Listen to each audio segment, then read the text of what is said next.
हाँ तो बच्चों, कूलम्स लॉ हमने कंप्लीट कर लिया है और अब हम नेक्स्ट टॉपिक में चलते हैं। परमिटी एंड रिलेटिव परमिटिविटी क्या होती है इसको समझते हैं। तो इसको समझने के लिए बच्चों सबसे पहले हमें कूलम्स लॉ देखना होगा। कूलम्स लॉ में हम क्या करते हैं, फोर्स को कैलकुलेट करते हैं। दो चार्जेस आपस में कैसे फोर्स लगा रहे हैं उसका फॉर्मूला भी अब हम सीख चुके हैं। तो यहाँ पर मान लेते हैं बच्चों, दो पॉइंट चार्ज रखे गए हैं, ये Q1 एंड ये Q2। इन दोनों पॉइंट चार्जेस के बीच में डिस्टेंस कितना है, R। तो कूलम्स लॉ हमें क्या बोलता है कि दोनों चार्जेस जो फोर्स लगाएंगे एक दूसरे के ऊपर, उस फोर्स की कैलकुलेशन हमें कैसे करनी है। F is equals to K Q1 Q2 upon R²। ठीक है बच्चों, यहां पर हमने एक ये वैल्यू पढ़ी थी K, ठीक है, और हमने तब भी आपको बताया था कि ये जो K कांस्टेंट होता है, ये किस पर डिपेंड करता है, मीडियम पर।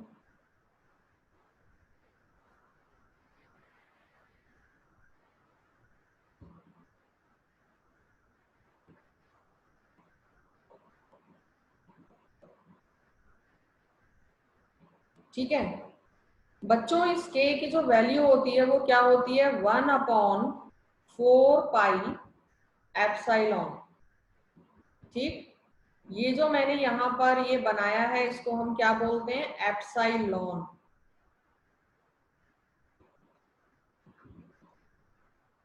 ठीक है, ये है क्या, ये परमिटिविटी है मीडियम की।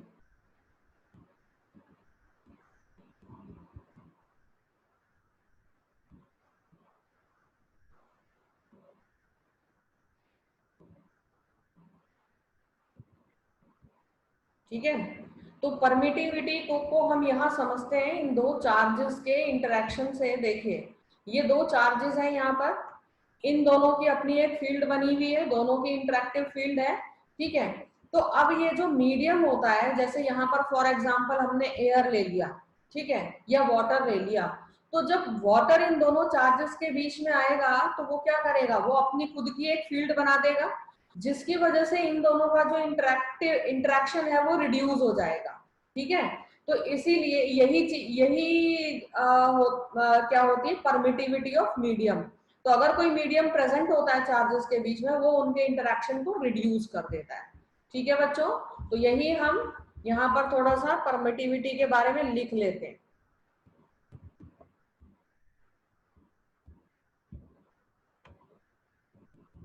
तो परमिटिविटी क्या होती है बच्चों, property of any medium to permit its own field in between interaction field of two charges and decrease the interaction of charges। जो चार्जेस के आपस का खुद का इंटरेक्शन है वो डिक्रीज कर देती है। ठीक है बच्चों,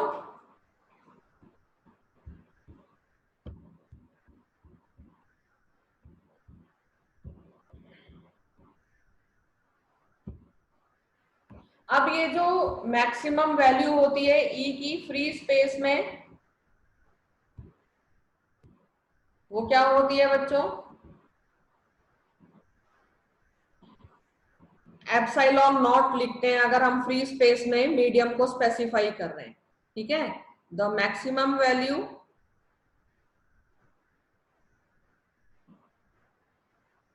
of permittivity, this is permittivity is for vacuum or free space और एयर। ठीक है, तो अगर आपको फ्री स्पेस, वैक्यूम या एयर दे रखा है बच्चों, तो आपने ये परमिटिविटी यानी एप्सिलॉन नहीं लिखना, आपने क्या लिखना है, एप्सिलॉन नॉट। ठीक है, और ये एप्सिलॉन नॉट की वैल्यू क्या होती है, 8.85 इंटू 10⁻⁻12 कूलम स्क्वायर पर न्यूटन मीटर स्क्वायर। ठीक है, और किसी भी मीडियम में जो परमिटिविटी होती है other than this air, free air और या वैक्यूम, है ना, किसी जैसे वाटर में लेते हैं, तो हमेशा जो परमिटिविटी होती है किसी दूसरे मीडियम की, वो वैक्यूम या फ्री स्पेस या एयर की परमिटिविटी से हमेशा ज्यादा होती है। तो आपको एक ये जो पार्ट है वो याद रखना है। ठीक है, नेक्स्ट आ जाते हैं एक अगले पॉइंट पर जो कि आपको ध्यान देना है। ठीक है, दो चार्जेस के बीच में जो फोर्स होता है वो मैक्सिमम कब होता है, जब वो चार्ज फ्री स्पेस या एयर या वैक्यूम में रखा गया हो। बहुत इंपॉर्टेंट पॉइंट है बच्चों, the force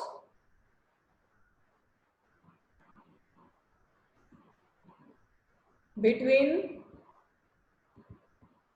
two charges is maximum in free space or vacuum, or you can write in air। ठीक है बच्चों, यानी एप्सिलॉन नॉट की वैल्यू जितनी ज्यादा होगी फोर्स की वैल्यू उतनी कम। और मैंने बताया एप्सिलॉन की वैल्यू सबसे मैक्सिमम कहाँ होती है, फ्री स्पेस में, वैक्यूम में या एयर में। तो हमें ये पता ही है, हम यहाँ पर कर चुके हैं कि जो फोर्स का जो रिलेशन होता है परमिटिविटी से, वो क्या होता है, देखिए इनवर्स रिलेशन है, जहां पर के क्या है, 1/4 पाई एप्सिलॉन। तो फोर्स मैक्सिमम, तो एप्सिलॉन की वैल्यू कम, और एप्सिलॉन नॉट की वैल्यू ज्यादा, तो फोर्स कम।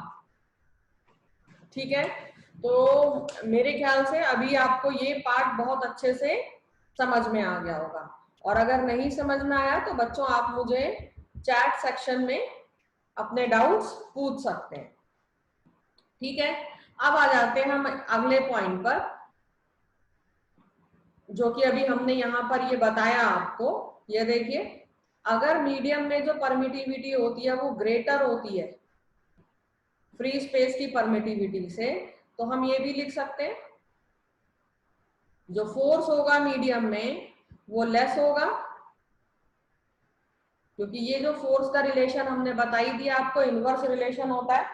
ठीक है, यानी कि जो फोर्स है, द बहुत इंपॉर्टेंट चीज है जो कि आप मैं आपको बता रही हूं अभी, न्यूमेरिकल्स में ये सब चीजें बहुत इंपॉर्टेंट हैं। The force between two charges in any medium, बच्चों ये मैं डिक्रीजेस के लिए साइन लगा रही हूं, the force between two charges in any medium decreases as compared to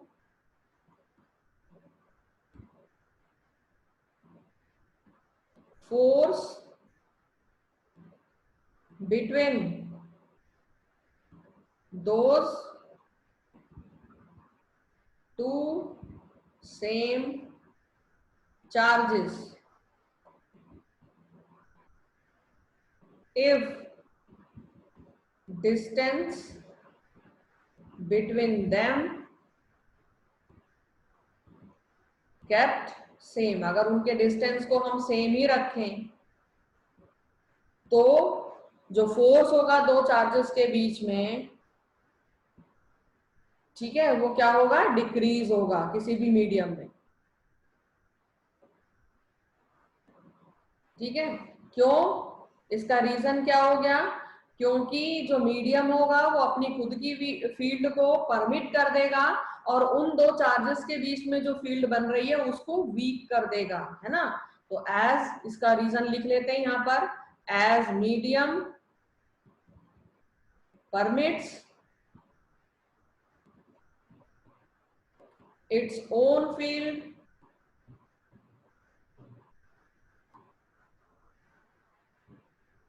to weaken the field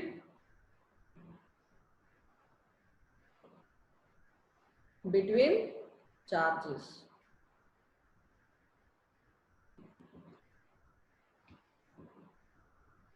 ठीक है, और हमने ये भी डिस्कस कर लिया है फ्री स्पेस में एप्सिलॉन नॉट की वैल्यू 8.85 इंटू 10⁻⁻12 कूलम स्क्वायर पर न्यूटन मीटर स्क्वायर होती है। वाटर में भी लिख लेते हैं बच्चों, वैसे ये क्वेश्चन अगर एग्जाम में देते हैं आपको कुछ ऐसा, तो ये वैल्यूज आपको गिवन होती है 7.124 इंटू 10⁻⁻10 कूलम स्क्वायर पर न्यूटन मीटर स्क्वायर। और वही चीज अगर हम ग्लास में देखें तो वैल्यू आ जाती है 3.01 इंटू 10⁻⁻11 कूलम स्क्वायर पर न्यूटन मीटर स्क्वायर। ठीक है, तो बच्चों अब क्या हो जाता है कि सिंपलिसिटी के लिए हम बहुत ही कॉम्प्लेक्स वैल्यूज को यूज नहीं करते, तो उसके लिए हम एक नया वेरिएबल डिफाइन कर देते हैं कि हमारी जो आगे कैलकुलेशंस है वो सिंपल हो जाए। तो टू सिंप्लीफाई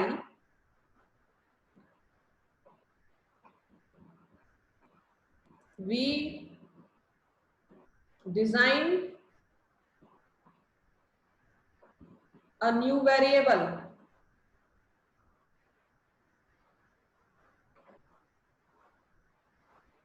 जिसको हम क्या बोलते हैं, एप्सिलॉन आर। ये क्या हो गया बच्चों, ये हो गया relative permittivity. Relative permittivity,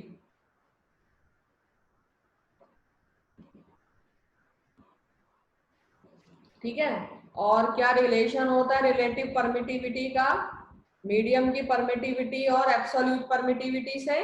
E not को हम एब्सोल्यूट परमिटिविटी भी बोलते हैं। तो E R is equals to epsilon R, relative permittivity is equals to epsilon M divided by epsilon naught. ठीक है, ये परमिटिविटी ऑफ वैक्यूम है, या सॉरी मीडियम है, और ये परमिटिविटी वैक्यूम में है। ठीक है, तो यहां पर हम ये भी लिख सकते हैं कि मीडियम की जो परमिटिविटी होती है वो रिलेटिव परमिटिविटी और एब्सोल्यूट परमिटिविटी का प्रोडक्ट होती है। ठीक है, ठीक है बच्चों। तो अब यहाँ पर हम आकर के जो डेफिनेशन है रिलेटिव परमिटिविटी की वो लिख लेते हैं। रिलेटिव परमिटिविटी क्या हो गई, it is defined as, it is defined as the ratio of electrostatic force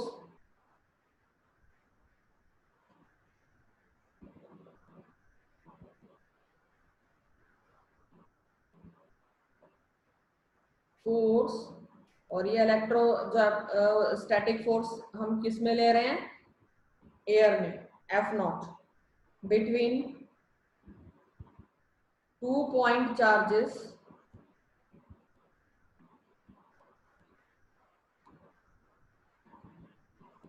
separated by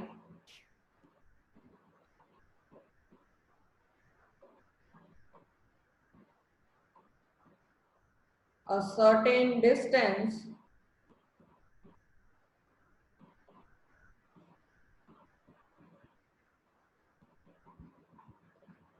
in air or vacuum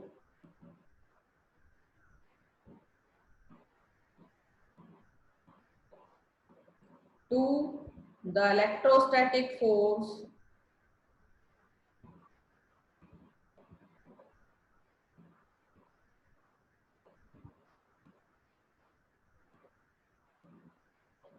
ये इलेक्ट्रोस्टैटिक फोर्स बच्चों क्या लिखेंगे, जो किसी मीडियम में फोर्स होगा between the same two charges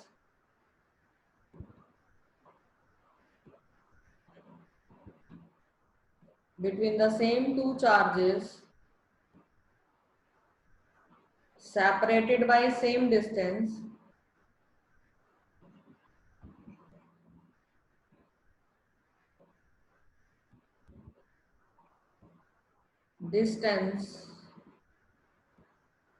in a medium।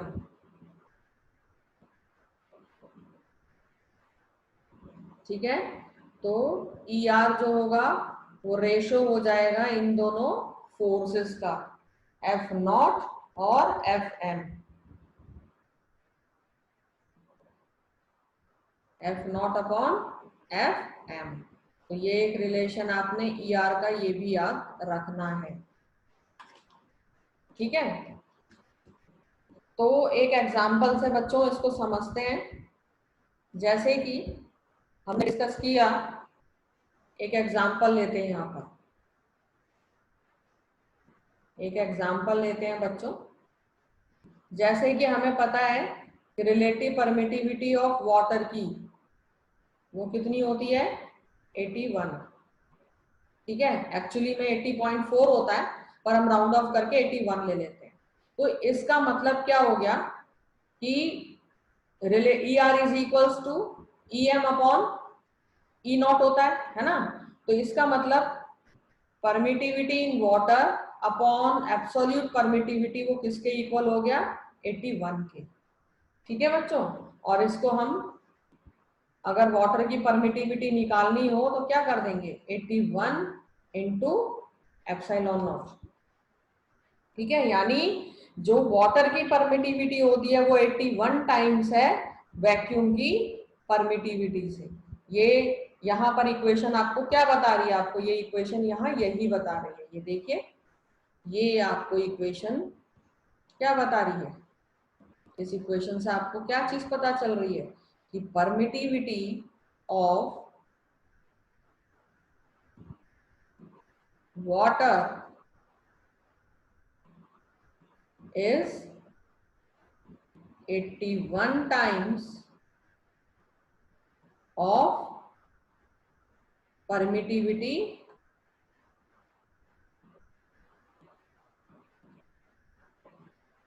of vacuum। ठीक है, इट मीन्स, अब देखिए इसको हम फोर्स से भी कैसे रिलेट कर सकते हैं। देखिए इसका मतलब क्या हो गया, अगर परमिटिविटी 81 टाइम्स यानी परमिटिविटी इंक्रीज हो रही है तो फोर्स क्या हो जाएगा, डिक्रीज। तो इसका मतलब क्या हो गया बच्चों कि फोर्स बिटवीन टू चार्जेस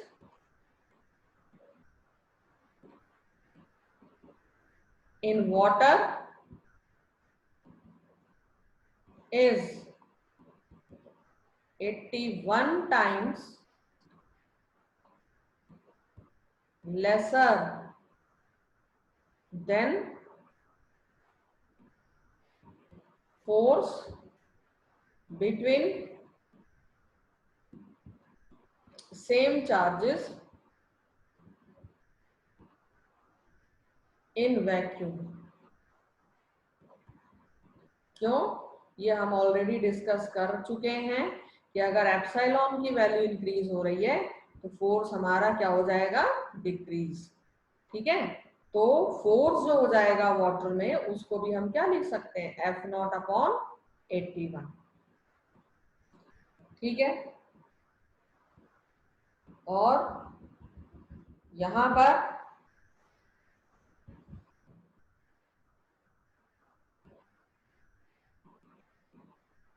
जो रिलेटिव परमिटिविटी हो गया, इसका हम रिलेशन ऑलरेडी जानते ही हैं, या जो फोर्स हो गया किसी भी मीडियम में वो क्या हो गया, F naught upon relative permittivity. ठीक है, यहां पर एक कंडीशन, ये कब सेटिस्फाई होगा, ये रिलेशन कब होगा, कि जब Q1 Q2 और जो डिस्टेंस है चार्जेस का, यानी दोनों चार्ज सेम हो उस दूसरे मीडियम में और उनके डिस्टेंस भी सेम हो, है ना, provided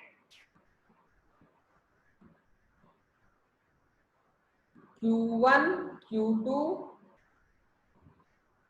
R remains same।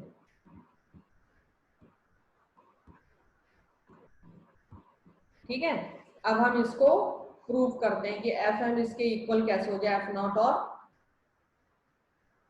Relative permittivity का रेशो कैसे हो जाता है किसी भी मीडियम में फोर्स। तो अब ये देखिए बच्चों, बहुत सिंपल है।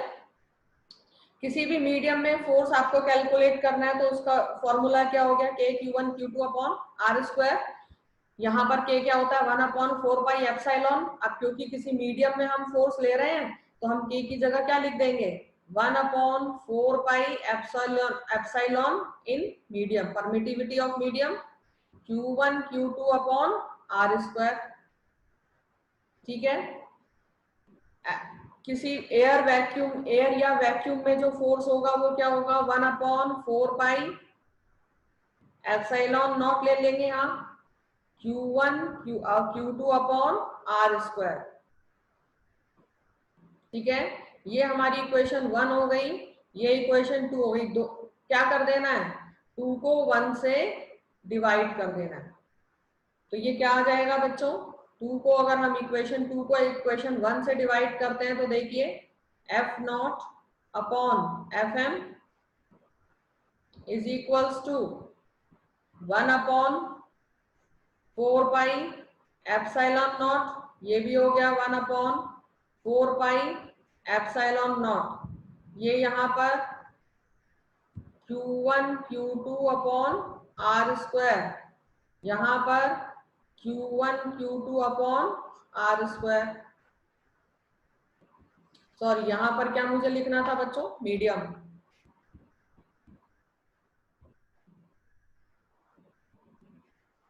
है ना, क्योंकि ये फोर्स क्या है, एक मीडियम में। तो इसको जब हम सॉल्व करेंगे तो हमारे पास क्या आ जाएगा, सिर्फ बचेगा क्या, मैं यहां पर लिख देती हूं, ये आ जाएगा आपका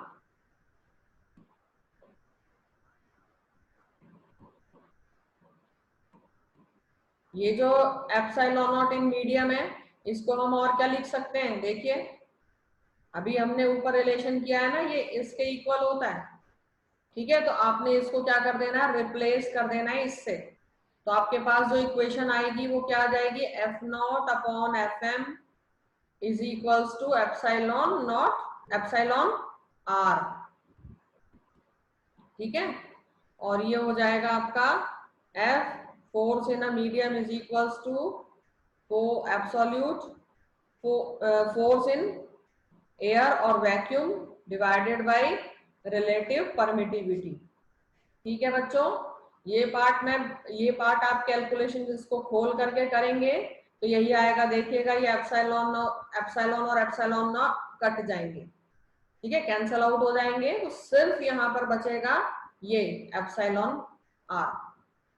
ठीक है, ये सब आपस में कैंसल आउट हो जाएंगे। इसको अगर हम लिखते हैं तो भी ये देखिए 1/4 pi epsilon Q1 Q2 upon R square है, इसका रेसिप्रोकल हो जाएगा तो ये क्या हो जाएगा, 4 pi epsilon R epsilon naught upon Q1 Q2 और यहाँ पर आर स्क्वायर, ये कैंसल, ये कैंसल, 4 पाई से 4 पाई कैंसल, एप्सिलॉन से एप्सिलॉन कैंसल। तो ये F naught upon F M किसके आ गया, इक्वल बच्चों एप्सिलॉन आर के, यानी रिलेटिव परमिटिविटी के इक्वल आ गया। ठीक है, यहाँ पर फिर हम एक इंपॉर्टेंट पॉइंट आपको नोट कराने जा रहे हैं कि ये जो ई आर है इसको हम डाई इलेक्ट्रिक कांस्टेंट भी बोलते हैं। ये जो ER है इसको it is also known as dielectric constant.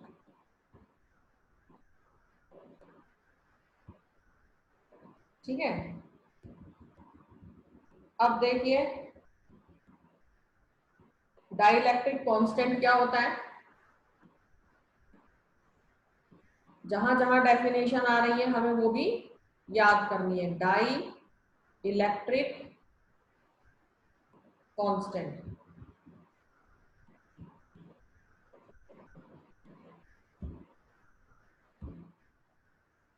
ये जो वैल्यू होती है ये किसी मीडियम की होती है। तो dielectric constant of a medium, of a medium, इसको हम डिफाइन कैसे करेंगे। It is defined as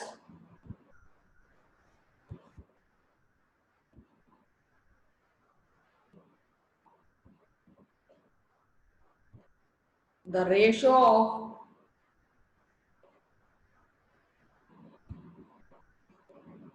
electrostatic force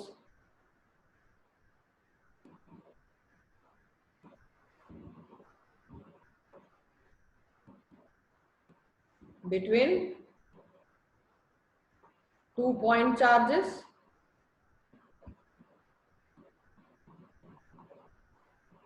separated by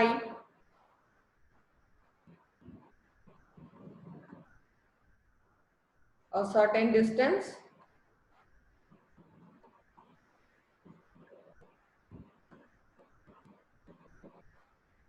in air or vacuum to the electrostatic force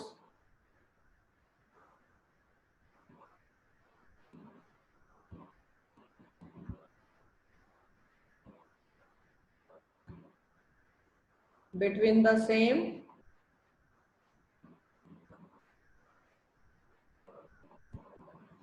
two charges separated by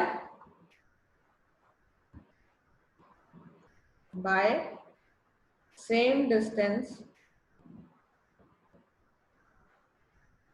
in the medium।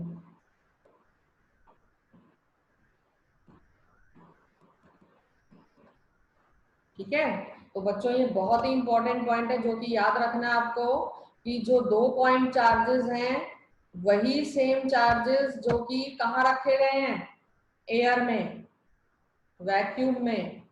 ठीक है, और उनके बीच में जितना भी डिस्टेंस है, मान लीजिए r डिस्टेंस है, ठीक है, तो वही सेम डिस्टेंस उनका उस मीडियम में भी होना चाहिए और वही 2 सेम चार्जेस भी होने चाहिए। उनका जो चार्जेस का मैग्नीट्यूड है वो सेम होना चाहिए एयर में और वैक्यूम में भी।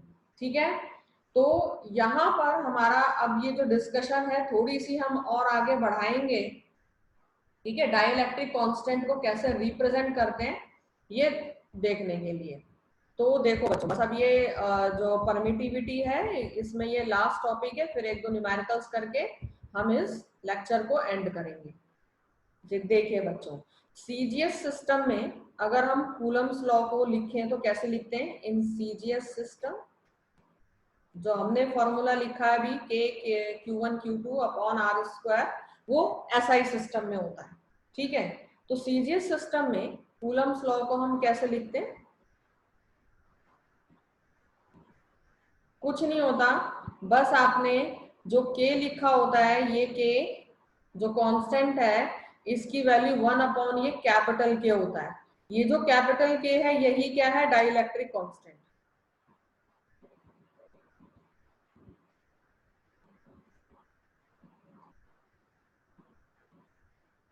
ठीक है, देखो बच्चों कैसे, अभी मैं रिलेशन भी आपको एक लेकर के आती हूँ यहाँ पर। Fm इज इक्वल्स टू क्या होगा, के Q1 Q2 upon R square, Coulomb's law यही कहता है ना। और मैंने अभी क्या बताया, सीजीएस सिस्टम में ये K क्या हो जाएगा, 1/k के इक्वल। ठीक है, तो ये थोड़ा कंफ्यूज होने की जरूरत नहीं है, के और ये के थोड़ा सेम है, पर ये आप थोड़ा सा कैपिटल के बना दें, क्योंकि डाइलेक्ट्रिक के लिए भी हम कैपिटल के ही वेरिएबल लिखते हैं। तो ये हो जाएगा 1/k Q1 Q2 upon R square. ये आपकी इक्वेशन 1 हो गई। इसी तरह से अगर हम फ्री स्पेस में फोर्स को लिखें तो क्या हो जाएगा, F0 is equals to Q1 Q2 upon R square. बच्चों अब यहाँ पर आता है कि भाई के कहाँ गया, तो याद रखना कि ये जो डाई इलेक्ट्रिक कांस्टेंट होता है एयर में, इसकी वैल्यू 1 होती है। ठीक है, इन एयर और वैक्यूम, इसलिए के की वैल्यू आपने क्या लिख दी, 1। ठीक है, अब ये आपकी इक्वेशन 2 हो गई, ये आपकी इक्वेशन 1 हो गई। इन दोनों को आप डिवाइड कर दीजिए तो देखिए क्या आता है आपको, डिवाइड 2/1, तो क्या आ जाता है, F0 upon FM is equals to Q1 Q2 upon R square into R square upon Q1 Q2। ठीक है, और ये आ जाएगा इधर के, तो ये कैंसल आउट, ये कैंसल आउट, तो क्या आ गया, देखिए F0 अपॉन FM इसके इक्वल आ गया हमारा डाई इलेक्ट्रिक कांस्टेंट। तो कई बार बोलते हैं डाई इलेक्ट्रिक कांस्टेंट को कैलकुलेट कीजिए, तो आपको ये फॉर्मूला याद रखना है। ये भी आगे हमारा बहुत सेकंड चैप्टर तक भी ये फॉर्मूला जाएगा, तो इसका बेसिक जो है वो यहीं पर है। ठीक है बच्चों, अब आकर के हम एक क्वेश्चन कर लेते हैं।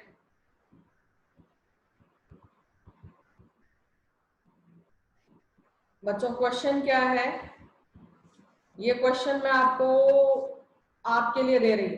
ठीक है, ये आपने सॉल्व करके मुझे चैट में इसका सॉल्यूशन भेजना है आज ही। आप जैसे ये लेक्चर देख लें, चैट में मुझे इसका सॉल्यूशन भेजिएगा, और अगर नहीं आएगा तो फिर मैं सॉल्व करके बताऊंगी। The force between two charges kept at same separation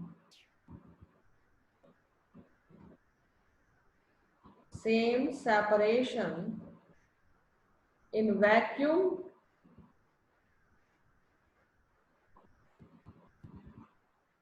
is F। ठीक है, दो चार्जेस हैं, उनके बीच में मान लीजिए कुछ भी डिस्टेंस रहे, सेम सेपरेशन है वैक्यूम में भी किसी मीडियम में भी, तो उन पर जो फोर्स लग रहा है वो F है। If these charges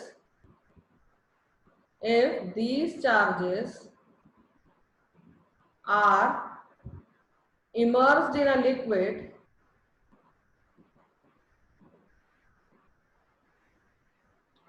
liquid,